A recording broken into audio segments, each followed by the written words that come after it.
Hey, before we get to the video, I just wanted to remind everybody I've got a Masters of the Universe fan comic. I've got 6 graphic novels that I've created of a fan comic of He-Man and Masters of the Universe. It's a much more adult kind of Conan the Barbarian take on it. There's violence, there's adult situations, but I think I've put together a pretty fun and interesting story. These are volumes 1, 2, and 3, and I have volumes 4, 5, and 6 as well. If you're interested, hit me up. Also, I have a sketchbook, just black and white figure drawings, female figures. You know it's the good stuff. If you're interested in something like this, I've got copies of this as well. Hit me up, and for Christmas, holidays, or just if you like art, or you just want to put money in my pocket because you like me, that would be awesome. Anyway, that's all I've got. On to the video.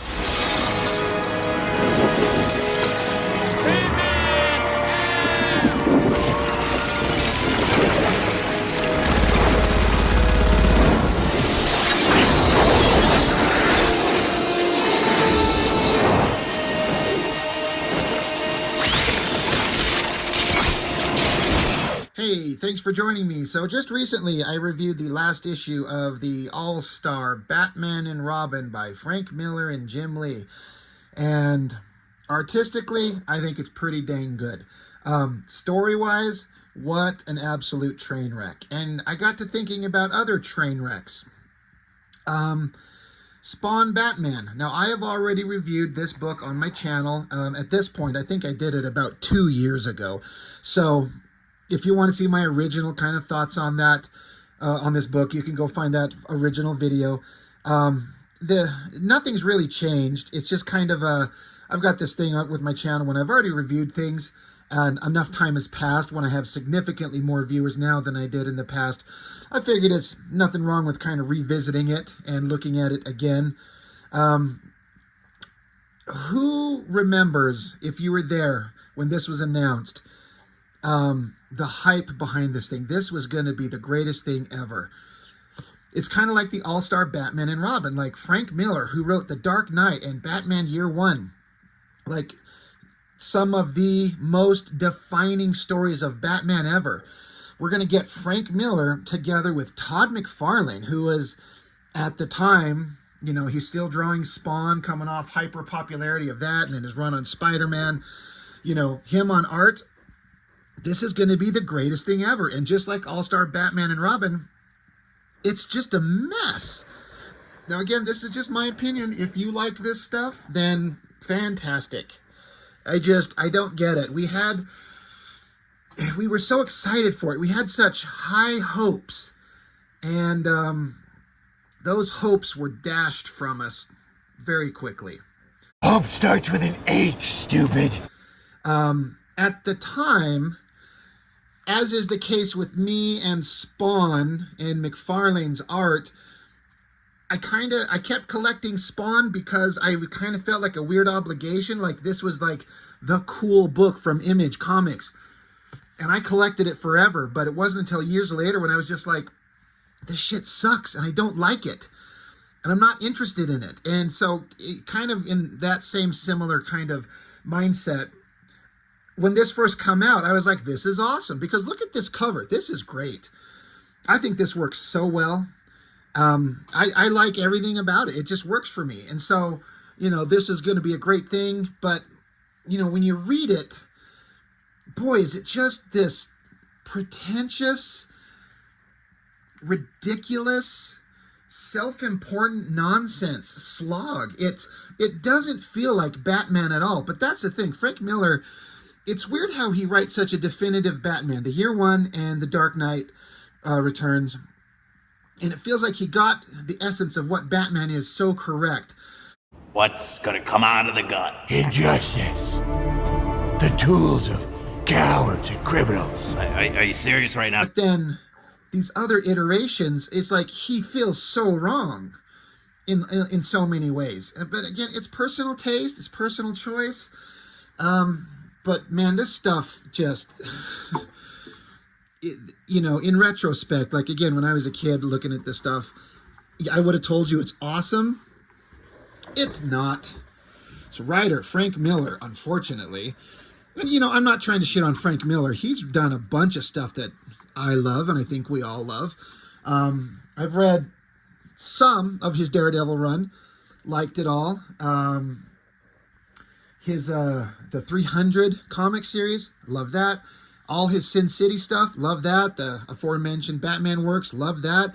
He's written great stuff.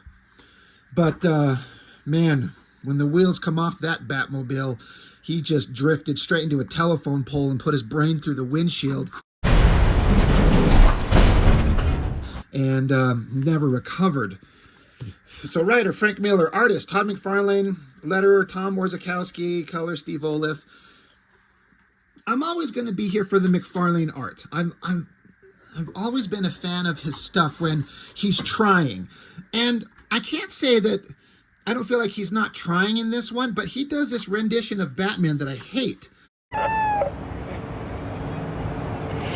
Don't bring it up! Yeah, he's drawing him as like just a shape, a silhouette. That's fine, but it looks like a flat plank of wood painted black. Fuck you! He doesn't look three-dimensional. I don't like it. Fuck you! And this shot with the hyper triangular eyes and then the heavily shadowed face and just the visible teeth, it's kind of fine. I don't know why McFarlane, like he does this thing with the eyes on Spawn. They're just geometric shapes. They're just triangles. Like if I bring it up close, I don't dig it at all.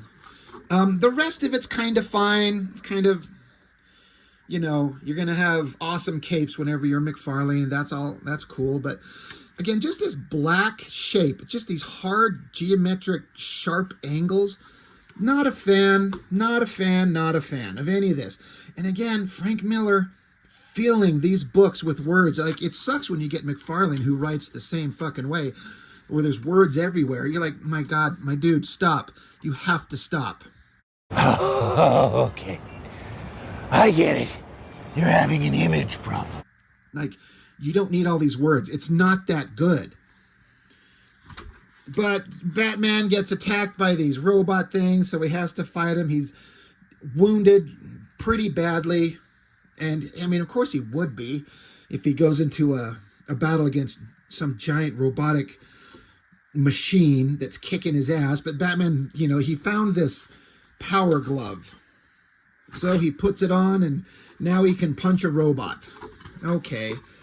There's a human guy inside there. So, you know, action beats, fighting. This is all fine. This is one of those instances where I have been a fan of McFarlane's artwork, but I don't know. Sometimes it works really, really well, and other times it just doesn't. I think Spawn #1 is a fantastic piece of work. I may not like Spawn, but as a first issue and the art inside that thing, I'm kind of on board with it. And I personally think artistically, the best thing McFarlane has ever done are those like 2 issues of Spider-Man. The title that he had on his own, where he went under the sewers and fought Morbius and the Morlocks or whatever hell those creatures were. The art in those issues, I was like, that's the best I've ever seen McFarlane do. And all of that stuff. I thought the original 5 issues of Torment artistically were great. The 5 issues of Perceptions with Wolverine, I thought looked great. The issues with Ghost Rider looked great. He was just on fire, but something is just not the same. And I don't know what it is. You know, this goofy looking shot of Batman there. He's so weird looking. McFarlane has a way of making characters. He has this weird cartoony kind of style that he can do, and it's fine. So I don't know. Some things just don't work. This shot, it's pretty cool. I mean, that's a heck of a shot of the backgrounds. Like, that looks like a great Gotham well, it's New York City, but, you know, you see Batman in a city, you just kind of assume. But it looks pretty good. Pretty dramatic capes. It's kind of an okay shot, you know. Hyper sharp angles on the capes. It's just, I know it's a style thing. It's not my favorite. That shot of Spawn. Damn. That's working. I mean, us kids back in the day, we were all about this McFarlane artwork. His work on Spider-Man, his art on Spawn. He just has that designy sense that he can just make shit look really cool when he wants to. But it doesn't always translate the best. It's kind of a cool shot with Spawn standing there and the hobos running into him. Or just criminal scum, whoever they are. They take a shot at him and it doesn't hurt him. Spawn charging up his power on his hands here. Batman comes swooping down. That's kind of a good shot. Of course, Batman sees this and he thinks that this guy in this red cape is just murdering innocent people by burning them alive. So Batman's going to jump down and kick him right in the spine. Like, and look at this goofy grin. Like, that's not Batman. But that's definitely a Frank Miller Batman. This is the same fucking douchebag loser that was in the All-Star Batman and Robin.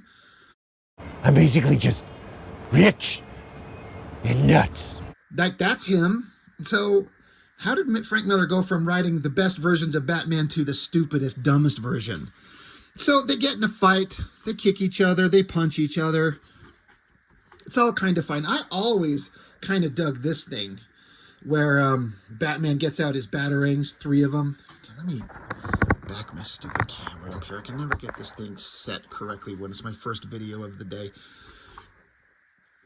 Like this, with his hand and, you know, click, click, click, like a couple of batarangs out, flings them around.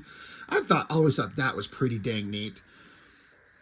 But they keep fighting, they keep punching. And then McFarlane has done this before where we just go to a couple of blank panels and you just hear the sound effects of their fight. And like, I don't know if it's supposed to be serious or a gag, but it's stupid. It's just dumb. I kind of dig this shot of Spawn hanging out there with this cape, this shot of Batman in the back alleyways. I think that looks pretty good. I like that a lot.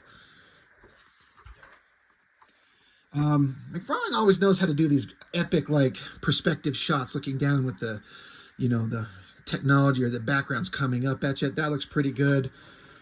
Giant gun connected to giant robot like the one that Batman was fighting at the beginning. So Spawn's going to fight this thing. Spawn doesn't want to waste his own internal power, so he picks up the giant gun and blows it away. I mean, it's all just kind of fine. I have always really liked this shot. The way his cape looks.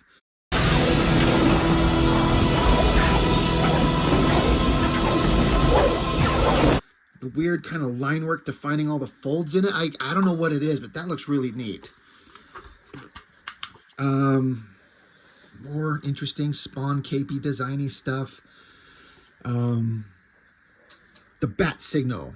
I think they're supposed to be in they're in New York and seeing the bat signal above the skyline of New York. Like, I dig it. It's interesting. But now Batman jumps down. He's talking with these people. Like, again, the story, I'm just kind of skipping by the story. I think I went over it in more detail in my previous video from 2 years ago. But ultimately, it's not interesting. It's just typical boring bullshit. The only thing I can find excitement in is a couple of these pages, like this one. It's got those triangular eyes I'm not a huge fan of, but it kind of cool. I like how McFarlane does this thing where he puts like hands up front like to give the sense of depth. Like this hand up here is almost real size. Like if I take my big old giant fucking hands and put them up here, like it's almost the size of a real hand. Like, you see how close it is? So that's kind of interesting. I like that. The Batman looks pretty good. Again, they tackle each other. There's sound effects. There's capes. There's kicking. There's punching. There's text boxes. There's speeches. You know, McFarlane doing some designy stuff by putting the Spawn logo in the center there. The Batman logo in the center there. They're kind of the same mirroring page layouts with 2 panels and a big one there. And then a big panel there and 2 there. But yeah, they're beating the shit out of each other.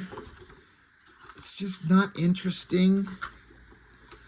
And they're fighting. At least they're giving us kind of what we want. I have to give credit where credit's due. I don't necessarily want to see Batman and Spawn team up, or at least that's not all I want them to do. In the case of this, I want to see these 2 fight, and they go at it. Like, they just pummel on each other. But, you know, they're down here on the ground, and Batman's like, give it up, punk. You're finished. Just look at you. You're finished. And Spawn's like, look at you. You can't even get up. You're the one who's finished. Batman says, I'll rip you to pieces. Undisciplined slob. Spawn says, catch my breath. Just catch my breath, and I'll break you in half. This sounds like a 10-year-old idiot child wrote this. You're gonna tell riddles? You shouldn't give away the answer. Totally ruins the fun. Like, this is the dumbest dialogue. What the hell happened, Frank? And then Giant Robot shows up and mortally wounds Batman to the point where he's going to die. Like, it's very plainly described in all this text boxes that this robot that showed up, Batman's going to die from the wounds that he just sustained. Spawn, being the, you know, satanic, demonic, hell spawn, whatever the fuck creature he is, he's got magic, so he charges up his hands. I like the hands. The energy, the power, blows away the robot. Then he gets Batman. He's on the ground. He says his heart stops. There's no blood left in him. So Spawn, I guess he's figured out that this Batman guy is he's not a bad guy. So in an interesting use of line work to display the power, Spawn, like, heals him. And so then we get the splash page of, I don't know, Ninja Turtle jizz floating in water. Pizza dude's got 30 seconds. Whatever the fuck it is. And, you know, the text boxes of Spawn and Batman going back and forth. And it all sounds so dumb. Like, I don't know if the resolution's high enough. You could screenshot that and zoom in and read it if you want. But it's some of the dumbest dialogue I've ever read. I don't get it. But now they're kind of mentally linked. They're in a mind meld, and, you know, freaked out shots and kind of getting a glimpse in each other's pasts and histories. So McFarlane gets to do some fun designy shit, bats and blood dripping everywhere, the shots of their heads back to back there. I think they look good. This shot here of Batman hunched over, his black cape sweeping up like this. I like how Batman's cape comes down and poofs out at the ends, and Spawn seems to poof up from his shoulders opposite of Batman. That shot looks good. This is another book where I think it could be interesting if we just took it, kind of like I was saying with the All-Star Batman and Robin, just erase the script, take the art, and get someone with the brain and re-script it and make it interesting. Then you could get an interesting book. Double page spread, Spawn, Batman, they're teamed up, they're going to fight evil, stop the bad guys, whatever the hell. That's pretty awesome. Like, that grabs you. I like that there's no text. Thank you. Thank you, guys. We don't need words. Just let us just live in the moment. This is awesome. Good job, fellas. Oh, well, you know, they make up for the lack of words by just loading it up. Just a bunch of shit. The bad guy, they're selling weapons. It's going to get out there. People are going to die. So Spawn and Batman show up. They take out everybody. They stop the bad guys. Whatever.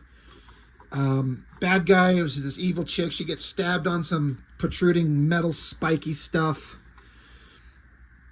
I guess the boat's going to blow up. So Spawn has to teleport him and Batman out of there. So they transport out.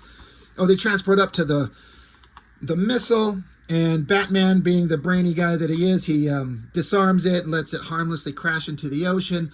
They saved everything. Now they got to stand face to face and have some words.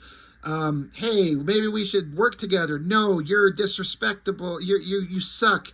You have no discipline. You're embarrassing. And Spawn's like, come on, like, hey, we just saved the whole city. We're a good team. What do you say we bury the hatchet? So Batman just takes a batarang and throws it. And this is how the book ends. By planting a batarang in Spawn's face. No words. Spawn smiles as if it's awesome or funny or something. Like he respects Batman's balls or his attitude. I don't know what the fuck. As a piece of art, I kind of dig it, but like, what the fuck is this? What is this? This is just so ridiculous. And then, of course, Spawn, it felt like for years, in the next issue of Spawn following this, he stitched up his face with an old shoelace. And he had that on his face forever. And it was just to have a connection. They don't explain in the Spawn comic why it's there, but if you read this, you know why it's there. It's just dumb. It's, again, as a piece of art, I kind of dig it. And then you get a Greg Capullo splash, and that's pretty awesome. I'm a big fan of Capullo. I wasn't a huge fan of him yet at this point, or at least I should say I wasn't a huge fan of him when he got onto Spawn. I was into him when he was on X-Force. Then he came over here and started drawing in kind of a McFarlane style, which I don't love for Capullo, but he's amazing, and he's not lost a step. He's just an amazing artist to this day. That's a pretty good spread.